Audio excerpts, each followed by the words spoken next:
Hey guys, it's Alex, and this is just a recap video of the season for season 3 of the SSBL. Just kind of my thoughts on the season, personally, my team and whatnot, and all that sort of jazz. Kind of a wrap up. It's kind of unfortunate that I wasn't able to record videos for the entirety of the season.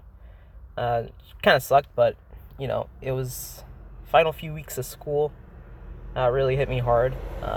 Finals, AP testing, going to colleges, all that stuff. Looking for a job. All of it kind of crashed down. I didn't have time to do the videos on top of, the team building for the leagues and stuff and my other hobbies. So, bit unfortunate, but, do what I can. So, yeah, season 3. Finished 7-5, I believe, with negative differential, I think. Doesn't really matter. But my god, I was in a stacked division. Zooch is an amazing battler, so is Joel, so Joel and I, sorry, grammar. We both finished 7-5, I think. Or going to. I'm not sure if he played his last game.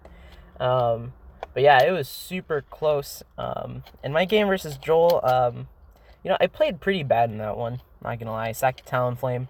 I also didn't bring the Nidoqueen when I probably should have, because dealing with Clefable was a bitch. I could have pulled out a win with the good roll, but even then, might not have. It was like 2v4, and I had a Uxie and a Hydreigon left. And my best way of dealing with Mega Zam was a Roselli Berry, Max Bedef Hydreigon. So, not the greatest showing. So, can't be too salty about that. Kind of was, but, get over it. Played terrible, so, it is what it is. And then, obviously, I hacked Astoria, which kind of sucked for him. Because he could have probably won that if he didn't miss the Rock Slide on the Gyarados initially. So yeah, a lot of stuff went right for me to go 7-5. Especially since I played so terribly throughout the season. I got swept by Calm Mind Latias twice. Not once, twice. Didn't learn my lesson the first time. Learned my lesson the third time, though, and didn't get swept by Calm Mind Latios. So there was that. Lost to Snorlax, which is pretty infamous against me. I suck at playing against Snorlax. I think every time I've went up against it, I have lost. That thing is such a bitch, man. I don't like that mon. I don't like it. It's up there with Keldeo for me, for mons I hate. And Dugtrio. I hate Dugtrio so much, man. So yeah, there was that, and, obviously there was the game versus Aaron. Oh god, that game. It's still one of my favorite replays to watch, personally, just because I played so terribly, and he choked so hard, and Mega Medicham, just went in and did some work and got me out of that. It's like, oh man, I should be like 7 or I should be 6-5. Wait, is it? No. I should be 6-6, really. Yeah, there we go. I only had a few decent matches this season. My week 1, I think, versus Burrito Bro was pretty decent. And a few other ones against Quinto Beans. That was a pretty good game. Otherwise, I don't know. The season was a bit lackluster for me. Obviously, towards the later end of the season, I kind of realized that I wasn't playing that well. I wasn't enjoying my team as much, like, as a whole. I didn't enjoy going into team building every single week for my matchups. I really didn't.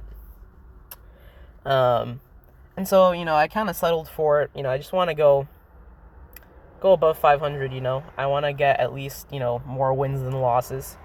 Or break even, at the least. And then if I make playoffs, I make playoffs. So I kind of had my perspectives, or I kind of had my goals in perspective for the season, especially towards the latter end. And then even if I did make playoffs, I probably would have choked, as I am accustomed to doing. Personally, my playoff record hasn't been that great, so I've been talking about that stuff a bit too much. Kind of just want to go into the team and, my thoughts on it, really, because I remember when I first drafted it, and I think week 1 where I did the team breakdown, I was really hyped for the team. I thought it was really good. I thought it was a really good team. I honestly thought that. But in hindsight, no, not so much. The experiment of Pelipper, the primordial Pelipper, and Ludicolo did not work. Pelipper, bad mon without Mega Swampert, or Mega Scissor for that fact. Ludicolo is a bit too weak of an abuser for Rain to really work out for me. Like, it just wasn't that great. And so, yeah, I wasn't really bringing it. In one case, actually, my opponent prepped for it, and the prep for my normal team was bad. I think it was like a Swift Swim Quillfish, like offensive or something. I was like, damn, I forgot who brought that. I think it was, I don't know, remember who it was. But they brought it, and I was like, oh, that's actually low-key a threat. Why don't I have anything for this? So, it was actually hindering me at one point. And, there was just, like, those 2 mons. It's like, all right, not bringing these to my matchups. Like, I was looking at matchups and was like, all right, this isn't really doing that much for me. It didn't have the power or the defensive, good defenses for it to really warrant bringing to the game. So, I eventually ended up trading for Gyarados, and Cradily. So, with that, let's get into it. First, I'm going to start off with Tapu Koko. Came to 10 games, went 9-6 KD. That's pretty bad. Pretty bad for a Koko, at least, I think. I definitely enjoyed using Koko. I think I've finally kind of figured out how to play it. Just, bring Electric Stab, bring some sort of momentum, Dazzling Gleam, and that sort of stuff, and just kind of go to town and, like, try and clean with it, and trying to hit stuff super hard. I don't think it's the best sweeper. I mean, like, Coal Mine Roost was okay. I don't think I brought it once. I brought it week 12 versus Sai. I didn't end up using it, so. It had some cool utility options like Taunt, Nature's Madness. So there's a lot of stuff I did like about it. I just really wish that I had Z moves on it. So next time I draft it, I'm definitely not going to make the mistake again of not giving it Z moves, because it really does need some extra oomph. Especially for for dragons with the fairy coverage, because Dazzling Gleam doesn't hit very hard at all. So yeah, I mean, Koko, definitely enjoyed it. I would definitely pick it up again, but I would make it a Z user. And I try and draft alone Raichu with it, just to have some more speed control. I don't know why I didn't take it. I think it was too many points for me. But yeah, I definitely enjoyed Koko in the speed tier. Definitely had fun with it, so definitely going to give it a try again. Next up is Hydreigon. This came to only half of my games, 6. It's pretty bad for my Dragon and my Dark type, for it to only come to half of my games, I think. And initially, it looked good on paper for me, but overall, I think Hydreigon was a disappointment. 3 and 4 KD, not great. And here's my problem with Hydreigon. The stats are great, the mixed offenses are nice, the overall solid defenses are good as well with the typing. You've got some good resistances there, and I was able to use Hydreigon pretty well defensively, I think, especially week 1 versus Burrito Bro. It helped me check Volcanion, helped me check the Hoopa with Chople Berries and whatnot, and it had some useful moments. I brought it Scarf, physical crunch versus Latios against Jorge. So it definitely did have its moments for me. But here's the thing. With Hydreigon, how I feel about it, okay? That speed tier at 98 is pretty bad, considering the other dragon types that you see. The Latios, Garchomp, Noivern, etc. I'm probably missing a few others. Salamence, I guess. Those are really common dragons that get drafted pretty much all the time. And I have to run a Scarf to outspeed them. And here's the problem with Scarf Hydreigon, is that it is so prediction reliant where if I lock myself into the wrong move, it's so easily exploitable and such a free switch from my opponent that it just loses me a bunch of momentum. And it's like, yeah, I could just, go for the U-turn, but, they could just stay in and fire off something else, And I just felt like in too many matchups, its speed wasn't enough to help me. Like, I had to bring in Scarfed, otherwise, like, it just takes Draco from this mod, or something to that sort. Also, not having knockoff on my dark type kind of sucked. Because, like, stuff like Latios and Latios, like, if they set up a Calm Mind, I can't revenge kill them with the Dark Pulse, I have to bring Crunch, and even that doesn't exactly revenge them. I don't have that knockoff utility as well. And so, yeah, it's just, versus, like, super bulky Psychics that could take a hit, I don't know, it just didn't work for me.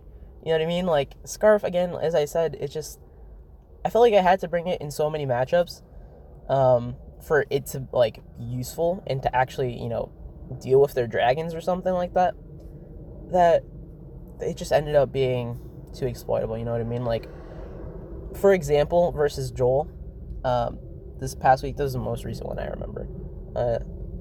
I was thinking about bringing Scarf Hydreigon, it's going to outspeed the Zam. But it's like, okay, Scarf Jump's a pretty good bring against me, can outspeed the Coco. I don't think he would have brought it, but I mean, it's still a pretty good bring. It outsped Scarf Nidoqueen with Ice Beam, so it's definitely a possibility I was preparing for. And see, Scarf Hydreigon, yeah, it's going to outspeed the Zam, but I can't even guarantee one-shot it if he's bulky, which he probably was. Which he did end up being. He's super HP invested, I think. Won't be able to revenge kill it with it necessarily 100% of the time. Garchomp could be Scarfed, it can Dragon Claw me. Clefable, depending on what I lock myself into. Like, I need to predict and hit it with the Flash Cannon. Right? And if I go for the super safe, like, okay, Zam is a threat, I have no switch-ins, like, I gotta click Dark Pulse, he's gonna realize the same thing, gonna go into Clefable, and then boom, Clefable gets to set up rocks, gets to set up gets to throw off a knockoff, it can get to heal for free, it can Wish Pass for free, all that stuff, and it's just very detrimental for the overall game plan if I brought it Scarf, which for it to, like, help me with Garchomp or Alakazam, it needed to be Scarf. And I feel like with that for my Dark type, wasn't the greatest thing. Now, obviously, most Dark types aren't going to be able to outspeed Megazam, but powerful priority and something like Sucker Punch would have been really nice in that match. Knockoff would have been nice to get rid of leftovers and any items on the Chomp and whatnot. So that's why in the general chat when I was talking with George, I said kind of 75-25% split on liking or hating Hydreigon. I definitely think it had some good moments, but I think overall it was more of a, like, not a hindrance to the team, and just meh part of the team, you know what I mean? Like, it just didn't put in as much work as I wanted it for my team, and it kind of fell short of a Dark type for my team, and as a Dragon, I think. So I don't know. That's just my thoughts on Hydreigon. Gyarados here, picked it up pretty late into the season. Went 2-3. Didn't really sweep with D-Dance. Could have swept Zooch with it if I had known he wasn't. If I knew he was a defensive Arcanine without Wild Charge. So yeah, that didn't really work out. So, like, Gyarados, it was scary, I think, as a sweeper. Definitely had the potential to put in a lot of work, but it just didn't end up doing it. And I feel like it kind of goes back to later parts that I'll touch on, but the weakness to rocks really sucked. And honestly, I'll probably touch on that a bit later. Actually, I'll just move on and come back to Gyarados in a bit. Nidoqueen only came to 4 matches. I don't know why I only brought it to 4 matches.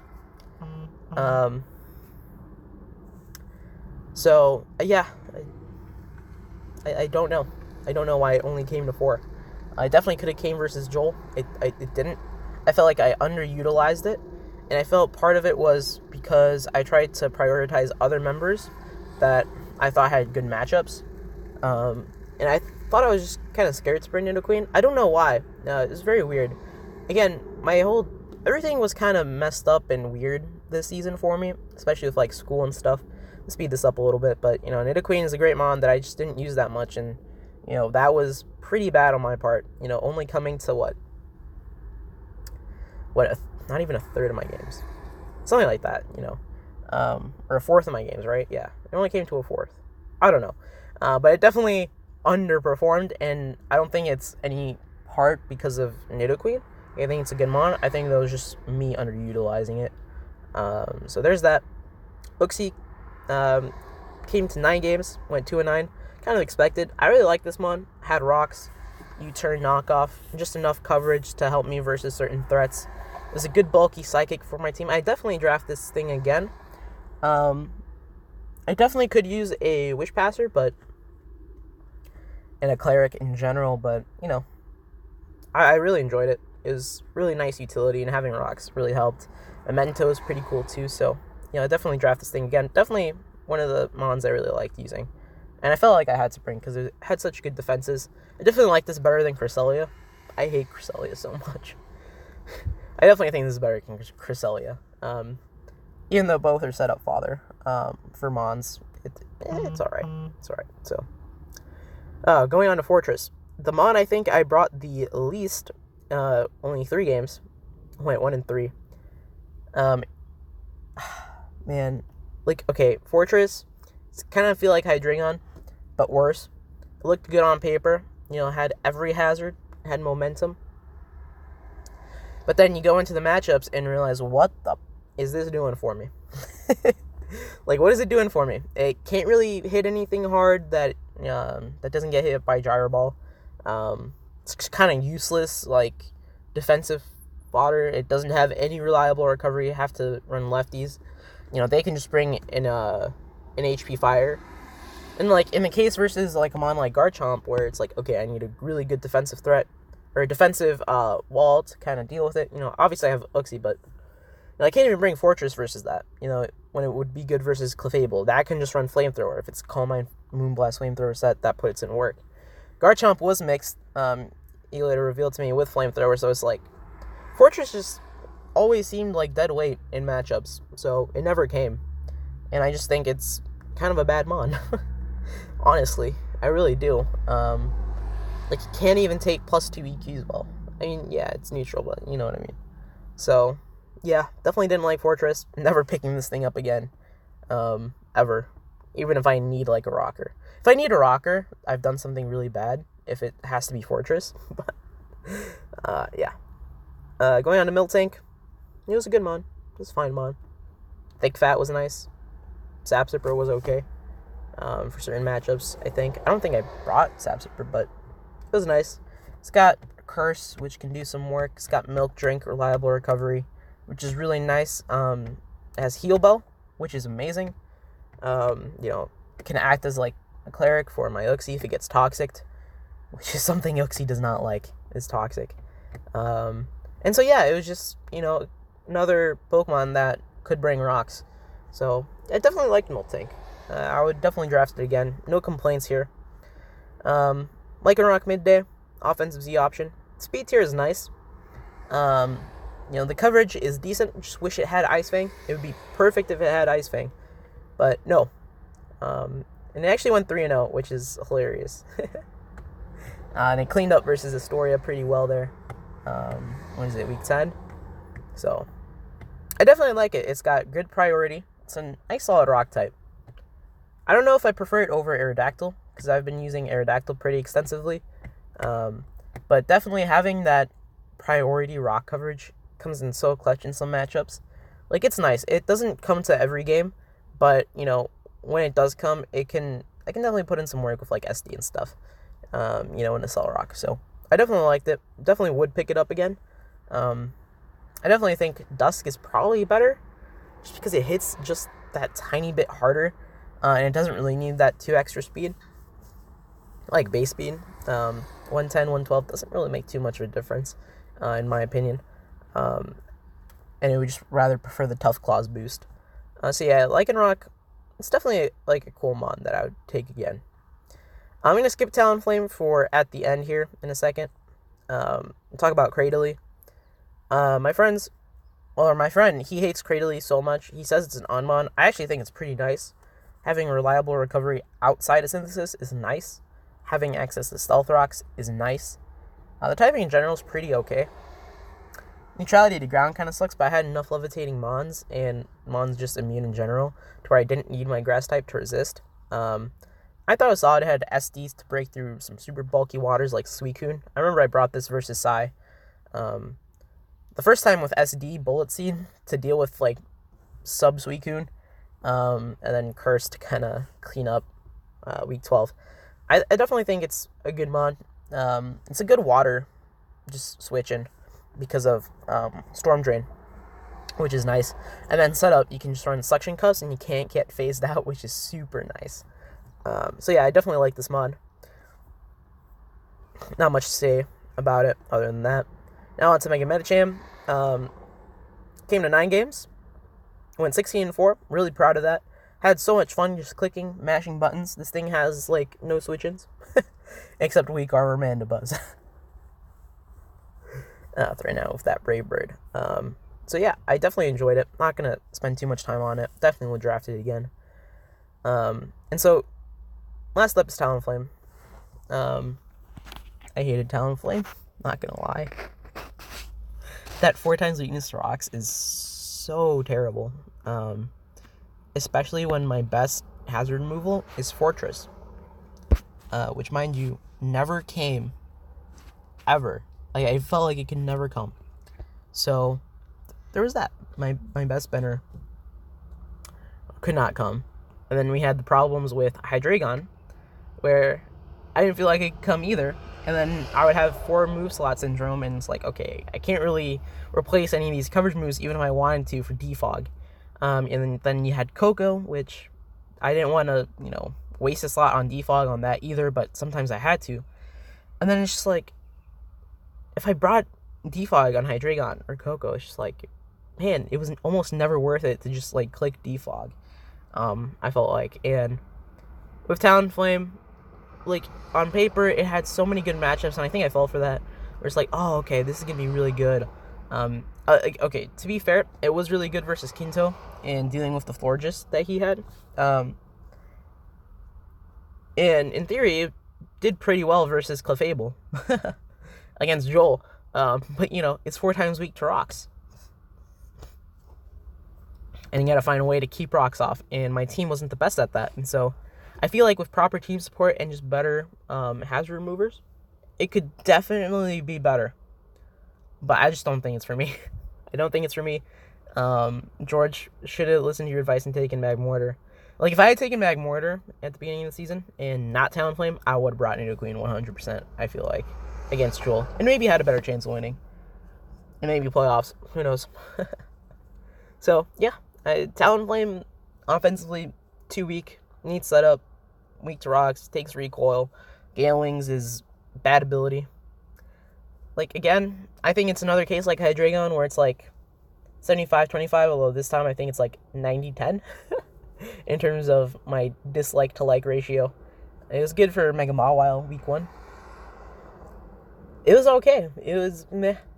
I just feel like it's pressured too much by rocks for it to really matter too much in the grand scheme of things, and I felt like it was more of a hindrance. Then I was like, yeah, I can definitely bring that. Like, looking back, obviously.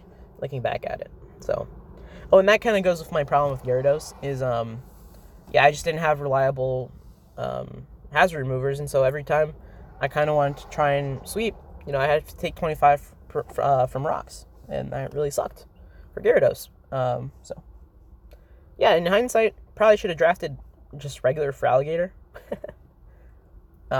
instead of Gyarados, so I don't have that extra rock weakness and still have that Scary D-Dance Sweeper. But, what are you going to do? Overall, I think this season was, I would say, a success, because I definitely used some stuff that I have never used before, formed some more solid opinions on Mons. So in the future, I know what not to draft and what I should draft, and how to play with certain Mons like Coco and stuff. And this is only my 4th full-fledged league, and in 2 of those I basically drafted almost the same team, but not really. It was my NSA team. Like, season 1, I drafted Sun with, like, Jirachi. Season 2, I drafted Sun with Jirachi. So, yeah, those are my just closing thoughts on the team. And overall, I think it was a success. Went positive and whatnot. So, at least there was that. At least I didn't go negative in terms of score. So, there is that. So, there's that little consolation for everything. So thank you guys for listening and watching. I know it's been 25 minutes. I'm going to cut it right there. Have a good day, people. And probably won't be around for any off-season stuff if it, like, starts. Well, honestly, no. I'm going to Hawaii for, like, 10 days tomorrow. So, like, I'll still be on Discord and be able to chat and stuff. I just won't be able to do anything more than that. So, see you guys.